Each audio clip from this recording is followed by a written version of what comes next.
Mom smiled at the Thanksgiving table. Good thing your miscarriage spared our family from a failure, relatives laughed, and my sister, holding her child, smirked.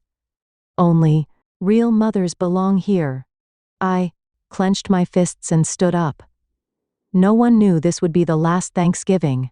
Cleveland winter mornings always begin quietly. From Catherine Martin's office window overlooking the snow-covered streets, she could see cars arriving one after another in the hospital parking lot.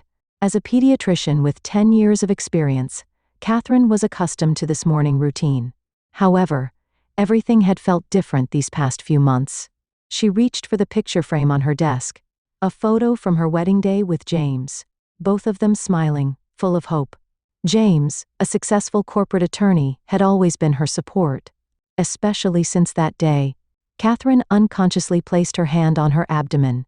5 months ago, they had lost their long-awaited baby. Sudden abdominal pain, followed by a long night at the hospital. Then the doctor's apologetic expression. A knock interrupted her thoughts.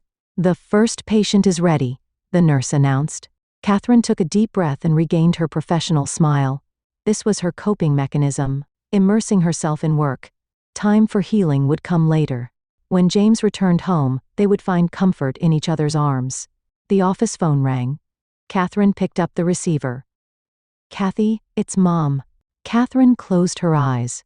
Her mother Elizabeth's voice always evoked a little tension. "Good morning. Do you need something?" "I just wanted to confirm about Thanksgiving. I've invited James's mother too. Since it's the first time I'll be meeting her, I want everything to be perfect." In Cleveland's social circles, Elizabeth Anderson was a respected figure. As the owner of a high-end boutique chain, she always cared about appearances and reputation. And above all, she cherished the image of the perfect family. "You invited James's mother?" Catherine asked in surprise. "Yes, of course. She's part of our family. Especially after the recent event, she seems to be looking after you." The event. Her mother always referred to the miscarriage that way, as if it were an inconvenient accident, something that tarnished the family reputation. "Thank you. Eleanor is truly a wonderful person," Catherine answered honestly. James's mother, Eleanor Martin, was one of the most compassionate souls she had met after her miscarriage. As a local philanthropist, Eleanor was involved in many support activities for women and children. But more than that, she had offered Catherine unconditional love and support. Unlike Elizabeth, and Victoria and Tom are coming too. They're bringing little Timothy. Pride seeped into Elizabeth's voice. Catherine's sister Victoria led the perfect life. Having inherited Elizabeth's values, Victoria was a stay-at-home mom with a 3-year-old son, always playing the role of the ideal mother. "How's Dad?" Catherine asked about her father Thomas. The retired university professor often seemed hidden in the shadow of her mother's strong personality. He seemed to protect himself from family tensions by retreating into his research and books. "Your father is the same as always." Shut away in his study, not wanting to be disturbed by anyone, Elizabeth made no attempt to hide her irritation. After the conversation ended, Catherine gazed out the window. Thanksgiving. A time for family gatherings. She should have been 7 months pregnant by now. She should have been celebrating with her family, feeling the baby move inside her. She took out her cell phone and sent a message to James. "Mom invited Eleanor for Thanksgiving. Is that okay?" The reply came immediately. "Of course. We're a team. Let's get through this together." Catherine smiled. James was her rock. Through any storm, he stood by her side. And so did Eleanor. That evening, Catherine and James sat on the living room sofa, drinking wine and reflecting on the day. "I wonder why Mom suddenly invited Eleanor?" Catherine wondered. James shrugged. "My mother was pleased. She's wanted to meet your family for a long time. But Thanksgiving is." Catherine was choosing her words carefully. "Family gatherings can sometimes be tense, especially since Mom and Victoria don't have much understanding about our situation." James squeezed her hand. "It'll be fine. My mother is on our side too. Whatever happens, we'll support each other." Catherine leaned against him. While finding comfort in his words, anxiety remained deep in her heart. For years, she had endured subtle criticism and comparisons from her mother and sister. Criticism for prioritizing her medical career and not getting married at the right time. And now, after the miscarriage, How would they see her? The phone rang. It was Eleanor. How about lunch together tomorrow? I have some business near your hospital. Catherine smiled. Eleanor's timing was perfect. As if she always appeared when needed. Yes, I'd love to. The next day, at a small cafe in town, Eleanor greeted Catherine with a warm smile. An elegant yet down-to-earth woman, Eleanor's presence was always comforting. Thank you for the Thanksgiving invitation, Eleanor said. Your mother was very kind on the phone. Catherine laughed. That's Mom's social voice. She's desperate to maintain her reputation as the perfect hostess. Eleanor touched her hand. Are you okay? Thanksgiving can sometimes be emotional, especially this year. Catherine took a deep breath. To be honest, I'm a bit nervous. Mom and Victoria aren't very sympathetic about my miscarriage. For them, it seems like the result of my attachment to my career. Nonsense, Eleanor said firmly. You're a wonderful doctor, and someday you'll be a wonderful mother. Timing and method don't matter. What matters is love. At those words, tears welled in Catherine's eyes. These were the words she needed. Unconditional support. Deep understanding. On Thanksgiving Day, Catherine and James arrived at the Andersons' luxurious home. Opening the door, Elizabeth greeted them with perfect makeup and hair. Kathy, James, you're late, she said. Victoria was already playing with Timothy in the living room. She wore perfectly styled hair and an expensive cashmere sweater. Is Eleanor here yet? Catherine asked. Yes, she arrived on time, Elizabeth said with subtle sarcasm. As Catherine and James entered the living room, Eleanor stood up to warmly welcome them. She had apparently been playing on the floor with Timothy. Eleanor hugged them. You finally made it. Victoria picked up her son and smiled. It's been a while. You look good. Have you gained weight? The first subtle blow. Catherine maintained her smile and replied, Work has been busy. I haven't had time to exercise. Thomas emerged from his study and gently embraced his daughter. I'm glad you came. There was genuine warmth in his eyes. Beneath the surface of calm conversation and smiles, Catherine sensed cold glances from her mother and sister. These manifested as small sarcastic remarks, meaningful exchanges of glances, and subtle criticism of her profession. Everyone, dinner is ready, Elizabeth announced with a perfect hostess smile. As the family moved to the dining room, Catherine took a deep breath. It was going to be a long night. James squeezed her hand and whispered, We're in this together. Eleanor also sent her a reassuring smile. In the Anderson family dining room, a lavish Thanksgiving dinner was spread out. A crystal chandelier illuminated the table, and delicious aromas filled the room. Elizabeth began carving the turkey, and everyone offered words of praise. This year's turkey looks especially delicious, Eleanor said. She elegantly raised her wine glass. Thank you for the wonderful hospitality. Elizabeth smiled with satisfaction. Thank you. Our Thanksgiving traditions are most important to our family. Let's make a toast. Thomas raised his glass. To family and health, and to gathering together again next year. The sound of glasses clinking rang out, and a moment of harmonious atmosphere flowed. Catherine squeezed her husband's hand under the table. So far, so good. Catherine, give me your plate. Elizabeth offered a slice of turkey. As Catherine extended her plate, Elizabeth paused and looked her up and down. Have you gained weight recently? You're not pregnant anymore. You should be careful. A moment of silence fell over the table. James's hand tightened on Catherine's thigh. Eleanor's eyes widened in surprise. Elizabeth, Thomas said warningly. Elizabeth shrugged. What? It's a mother's duty to worry about her daughter. Catherine took a deep breath and smiled. Thank you. But I'm satisfied with my body. In the tense atmosphere, Victoria giggled while stroking her son's hair. Mom, don't say such things. But we mothers always have to think about our children. Those words were like salt in the wound. Catherine tried to continue eating in silence. Her hands trembled slightly. Timothy has already started preparing for kindergarten. Victoria changed the topic to her son. The teachers say he's extremely intelligent. He must take after Grandpa Thomas. Thomas smiled gently at his grandson. He's a wonderful child. Catherine, Elizabeth suddenly said. Are you and James trying to have another child? Catherine struggled to swallow the food in her mouth. Mom, that's a private matter between us two. Of course it is, but as family I worry. You're already 35.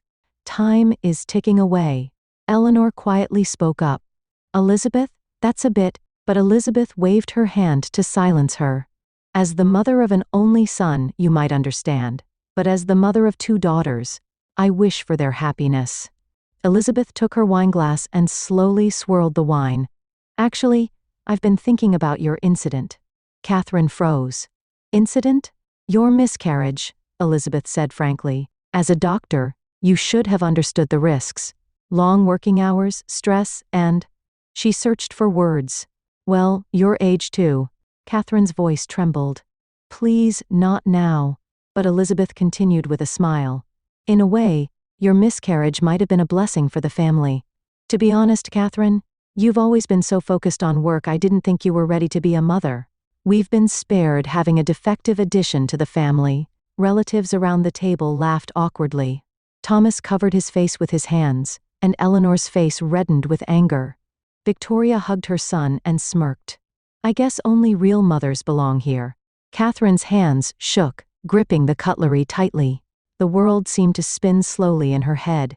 The life she had lost from her body, the countless nights she had cried, and now, even her identity as a mother was being denied. Slowly she rose from her chair. The room was suddenly filled with tension. Kathy. James quietly called her name. Catherine didn't move. She stared at her mother. The face of Elizabeth, aged but still beautiful. The woman she had admired, loved, and sometimes feared. James stood up and placed his hand on his wife's shoulder. His eyes were cold as he stared at his mother-in-law. Elizabeth, either you take back what you just said, or we're leaving. Elizabeth looked surprised. Well, James, I merely spoke the truth. As family, shouldn't we be honest? That's not honesty, it's cruelty. Eleanor also stood up. Her voice was quiet but filled with strong will. I didn't expect Thanksgiving in this house to be so cold. Victoria rolled her eyes. Please, everyone's overreacting. Mom is just concerned. Catherine finally spoke. Her voice trembled, but it was clear. For 2 years, James and I wanted a baby. The day I miscarried, I felt like I had failed. As a doctor, as a woman, and as a potential mother. But now I realize it wasn't me who failed, but you. You failed to show love and support. Elizabeth tried to speak, but Catherine raised her hand to stop her. The words you said across the table tonight weren't just opinions. They dismissed my pain, invalidated my experience, and worst of all, they insulted the life I lost. Tears welled in Catherine's eyes, but she stood strong. James and Eleanor supported her on either side. Mom, we're leaving. And tomorrow, please think about what you said tonight. I love you. But right now, I can't forgive you. She quietly placed her napkin on the table and left the dining room with James and Eleanor. Behind them, Elizabeth sat in shock. The morning after Thanksgiving, James's figure entering the Cleveland high-rise was clearly different from usual. His expression was etched with anger and determination. As he headed to his law firm's floor in the elevator, the events of last night wouldn't leave his mind. The pained expression on his wife's face, her mother's cruel words, and Elizabeth Anderson's cynical smile. Jim, I thought today was a holiday, his colleague Michael said with a surprised look. I have an urgent case, James answered concisely. Could you book a meeting room? And please call Karen from the tax department and David from corporate. Michael raised an eyebrow but nodded without questioning. Has something special happened? James exhaled deeply. Yes, it's related to how my wife was treated by her family at Thanksgiving yesterday. Are you going back to the Anderson Boutiques case? Michael's eyes widened. Yes, James replied calmly. I've kept my distance out of consideration for my mother-in-law. But now, it's time to apply the law fairly. In the meeting room, gathered before the lawyers, James calmly explained. Elizabeth Anderson's company, Anderson Boutiques, had long-standing legal concerns. Issues with employee working conditions, contracts with business partners, and tax processing irregularities. Until now, out of consideration for his mother-in-law, he had assigned this case to other colleagues. But from today, I will personally handle this case, he declared with a stern expression. I will thoroughly examine all evidence and take legal action if necessary. No personal feelings will be involved. We will proceed purely from a legal standpoint. At the same time, in another part of Cleveland, Eleanor was attending an emergency board meeting of the local women's support organization. Dressed in an elegant suit, Eleanor entered the meeting room with a face full of stern determination rather than her usual calm expression. "Thank you all for gathering today," she said to the seated board members. "I feel I must raise an important issue before our organization selects its next chairperson." The board members looked at Eleanor with curious eyes. She was one of the most respected figures in Cleveland's charity circles. Her words carried weight. "I am aware that Elizabeth is a candidate for the next chairperson," she continued matter-of-factly. "However, we need to carefully consider whether she truly aligns with our mission and values." Eleanor explained the events of last night's Thanksgiving in detail, controlling her emotions. Elizabeth's cruel words to a woman who had experienced a miscarriage, and the meaning behind those words. "Our organization's mission is to support and respect all women." Eleanor's voice was quiet but powerful. "I don't think it's appropriate for someone who insults women who have experienced miscarriage to be the representative of an organization that advocates for women's support." Meanwhile, Catherine was examining patients at the hospital as usual. However, her heart was not at peace. Last night, after returning home, she had finally released the emotions she had been holding for years. Crying in James's arms, she spoke about the verbal violence from her mother and her sister's betrayal. A nurse gave a small knock at her office. "Doctor, Catherine, your mother is on the phone." Catherine took a deep breath and picked up the receiver. "It's Mom." Elizabeth's voice sounded more anxious than usual. "I want to talk about last night." "I'm at work now," Catherine replied calmly. "And what you said isn't easily forgotten. You're being too sensitive." "I was simply—" Catherine interrupted her. "I'm at work. And honestly, I'm not ready to talk to you yet. Please give me time." She hung up and gazed out the window. For the first time, she felt the need to free herself from the toxicity of her mother and sister. Several weeks passed, and the situation rapidly developed. Elizabeth's company suddenly faced tax audits and workplace environment inspections. Though James appeared uninvolved on the surface, he was providing legal support to whistleblowers, arranging for the company's misconduct to come to light one after another. "This is a business matter," he explained to his wife. "If she broke the law, she should face it." At the same time, Elizabeth's position in social circles began to waver. The issue raised by Eleanor was seriously discussed within women's support organizations, and as a result, Elizabeth had to voluntarily withdraw from the next chairperson election. Furthermore, she was pressured to resign from other organizations where she served as a board member, citing personal circumstances. One night, as Catherine and James were enjoying dinner, the doorbell rang. Opening the door, Victoria stood there. Her eyes were red, and her makeup was smudged. "Please, hear me out," she pleaded. Catherine hesitated for a moment, but invited her sister in. In the living room, Victoria explained the situation through tears. Her husband's company had close ties with Elizabeth's boutique, and was also affected by the current investigation, and the family's reputation was rapidly declining in the community. "Mom cries every day," Victoria said. "She believes this is all your revenge. Kathy, please, stop this." Catherine calmly looked at her sister. "Victoria, this isn't revenge. These are consequences. Consequences of Mom's actions, and your words. But we're family." Victoria cried out. "Yes, family," Catherine said quietly. "On Thanksgiving night, you and Mom insulted the child I lost. And now, you're asking for help. Is that what family means?" Victoria fell silent. For the first time, an expression of understanding appeared on her face. Before Christmas, Elizabeth finally called Catherine directly.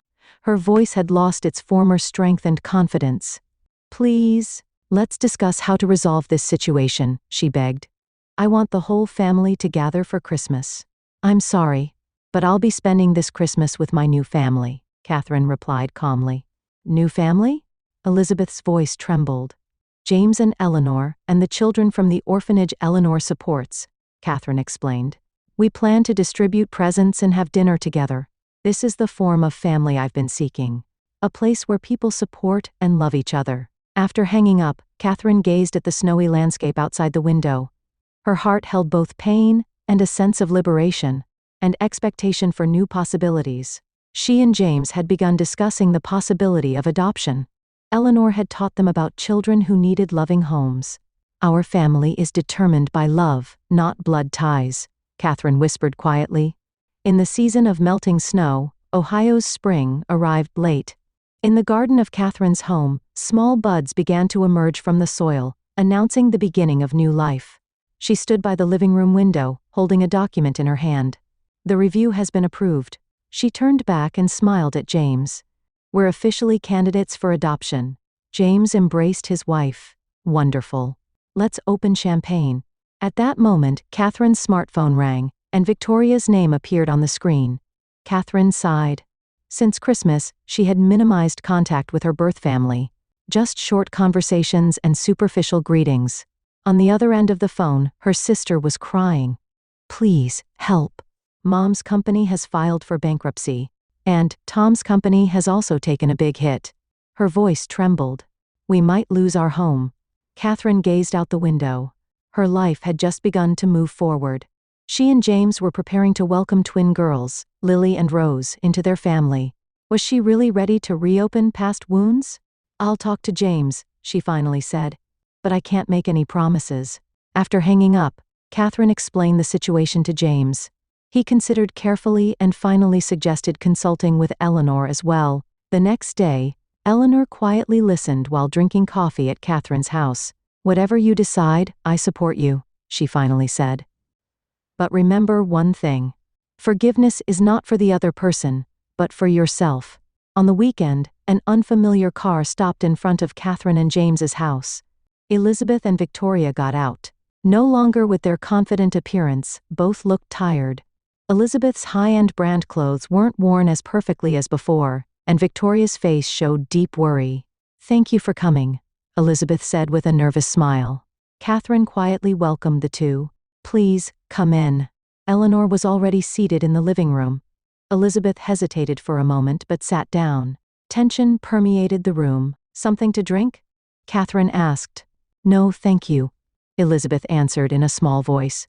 She was clearly uncomfortable. I came to talk directly because you are our last hope. Catherine sat quietly, and James came to her side. Can you explain what you mean? Elizabeth and Victoria took turns explaining the situation. Anderson Boutiques had to pay a large fine as a result of the tax audit and had fallen into excessive debt.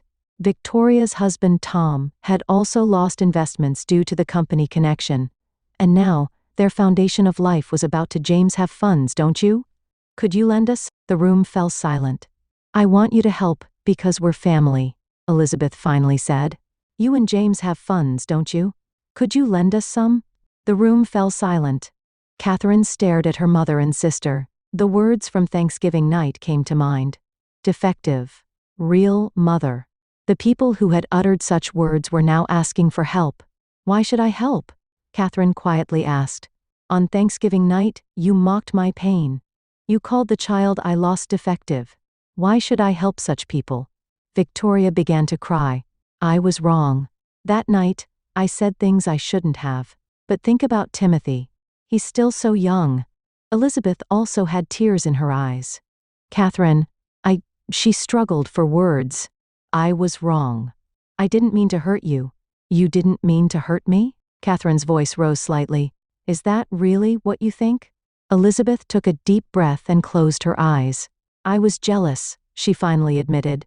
Jealous that you succeeded as a doctor, chose your own path, and lived ignoring my advice. That you refused to live like me. The room fell silent again. Catherine was surprised by her mother's confession. She had always thought her mother was disappointed in her. That she wasn't perfect like her mother. But in reality, her mother had been jealous of her independence. Catherine said in a calm voice. As you said, only real family belongs here. But real family isn't about blood relations, it's about relationships where people respect and support each other. She gave James a look. He stood up and brought documents from the study. What is this? Elizabeth asked, looking at the documents. This is a proposal to take over Elizabeth's company's debt, James explained as a lawyer. We will acquire and rebuild the company. Employee jobs will be maintained, and the brand name will continue. However, there are several conditions. Elizabeth and Victoria stared at the documents with expressions mixing hope and fear. What kind of conditions? Elizabeth asked in a hoarse voice. Catherine leaned forward. First, you and Victoria will volunteer at a support group for women struggling with miscarriage or infertility, at least 8 hours a week for 1 year. Volunteer? Victoria asked, with a confused expression.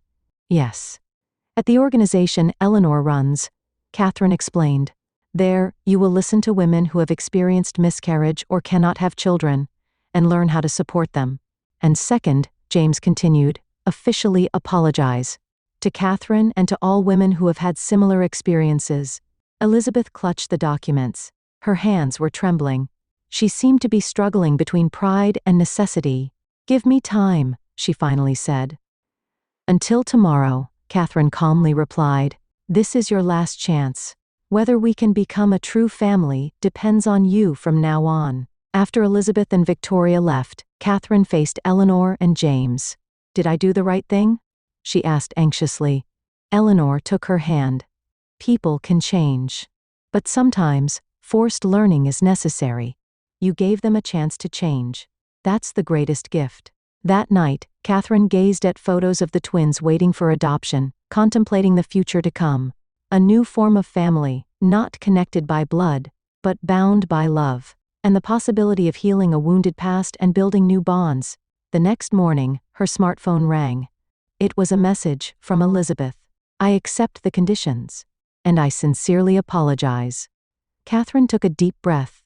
This wasn't an end, but a new beginning. A year later, Cleveland was again in the Thanksgiving season. Warm light illuminated Catherine and James's home, and the aroma of turkey and pumpkin pie wafted from the kitchen. In the living room, 7-year-old twin girls, Lily and Rose, were laughing while reading a picture book. It had been 6 months since they became a family. Everyone will be here soon, Catherine said, removing her apron. Is everything ready? James nodded while giving the turkey its final touches. Perfect. Eleanor said she'd come a bit early, so it should be any minute now. The doorbell rang, and the twin girls shouted Grandma as they rushed over. Opening the door, Eleanor stood with presents in both hands. My lovely granddaughters. She embraced the girls. Next to arrive were Elizabeth and Victoria, along with her son Timothy. Compared to a year ago, they had changed considerably. Elizabeth had a softer expression, and her former obsession with perfect appearances had receded. Victoria also carried a more gentle atmosphere. Kathy, Elizabeth said, a bit nervously. I brought this. What she offered was a homemade apple pie. The former Elizabeth would have brought a perfect dessert bought from a high-end shop. Thank you. Catherine smiled as she accepted it. Homemade? Elizabeth nodded, looking a bit embarrassed. I've been learning to cook with the women from the support group. They teach me many things. As everyone gathered at the dining table, a completely different atmosphere from last year spread. Instead of tension and sarcasm, there was a quiet warmth and air of reconciliation. During the prayer before the meal, Elizabeth began to speak through tears. What I've learned this past year is what family means. Not blood ties, but bonds where we respect each other and support one another during difficult times. She looked into Catherine's eyes. Catherine, James, and Eleanor, thank you for teaching me this important lesson. She continued further. And through spending time with women struggling with miscarriage and infertility, I've learned the power of words. Words can heal, but they can also deeply hurt. My words last year were unforgivable. Hugging her twin daughters, Catherine smiled and said, This is the true meaning of our last Thanksgiving, the end of hatred and prejudice, and the beginning of new understanding and love. After dinner, Catherine went into the garden with her mother. In the autumn twilight, the fall foliage glowed beautifully. How is Anderson Boutiques? Catherine asked. Elizabeth smiled. It's moving in a new direction. Now we have a concept of clothes for all women, creating clothes for diverse body types and needs. It's a small change, but a big step. And your activities at the Community Support Center? That became my salvation, Elizabeth answered honestly. By talking with women struggling with miscarriage and infertility, I confronted my own prejudices and learned true empathy. Now I'm also training in counseling 2 days a week. As the sun set, Catherine looked over her family. Eleanor was reading a book with the twin girls, and James and Victoria were discussing plans for the next holiday for the children. Father Thomas, with his peaceful retired expression, also joined the conversation. Her heart was fulfilled.